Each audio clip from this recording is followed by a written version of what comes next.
Hi again, everybody, and welcome to the fifth in our ongoing series, Reopening Reports. There's been a lot of discussion in the wake of the governor's announcement last week regarding the reopening of schools, and I hope you had a chance to read the letter that our health officer, Dr. Nilesh Kalyanaraman, and I sent out last Friday. As we said in that letter, we will begin the school year virtually because that is what is in the best interest of not just our students, but our staff. We are continuing to work with the Department of Health as we focus our attention on the next phase, which is planning for a return of students and staff to our schools. This is what we all want: teachers and students in their classrooms, engaged in face-to-face instruction and building positive, lasting relationships. However, we must do that in a thoughtful, well-planned manner that keeps health and safety for students and staff at the forefront of our planning. Building upon our previously announced plans to bring small groups of special education, technology, and ESOL students into our buildings, our most recent discussions have focused on the return of elementary students prior to the return of middle and high school students. They have also included how best to meet the needs of families who may wish to keep their children on virtual learning for the entire year.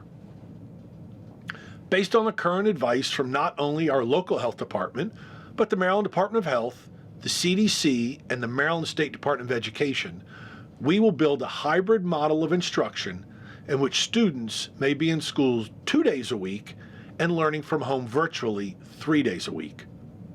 This will allow us to reduce the volume of students in a building and on a bus, promote cohorting of students and staff, allow for more precise contact tracing, and give our students and staff some critically needed time to be together in the physical school environment.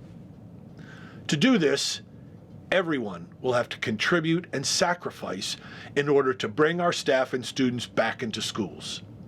It begins now by everybody wearing a mask, social distancing, and washing their hands often.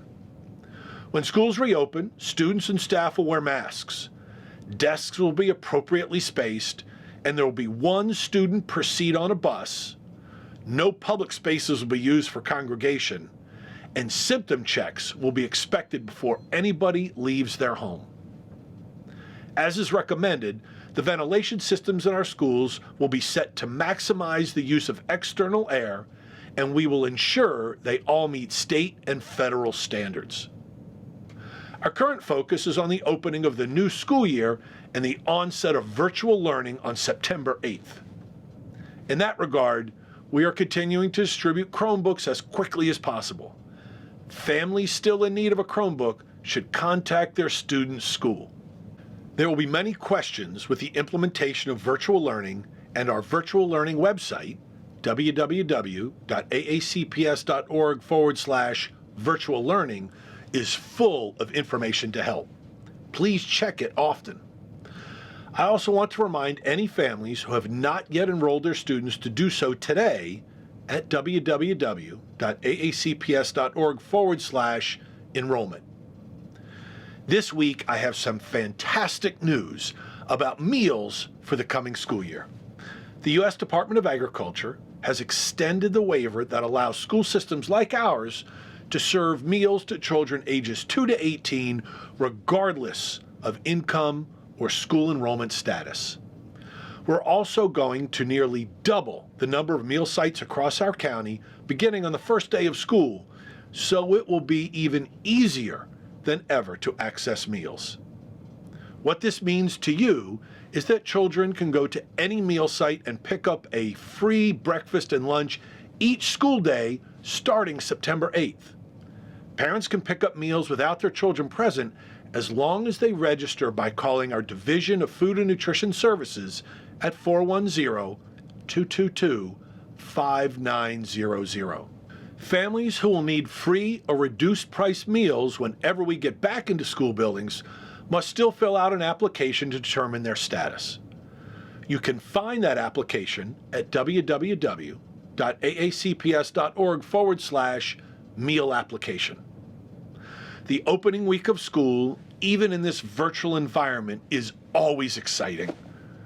We had a difficult spring and a challenging summer, but we have come together as a community to support our students and each other, and we have risen to the occasion. Our teachers and staff have engaged in a record amount of professional development to prepare themselves for the new school year.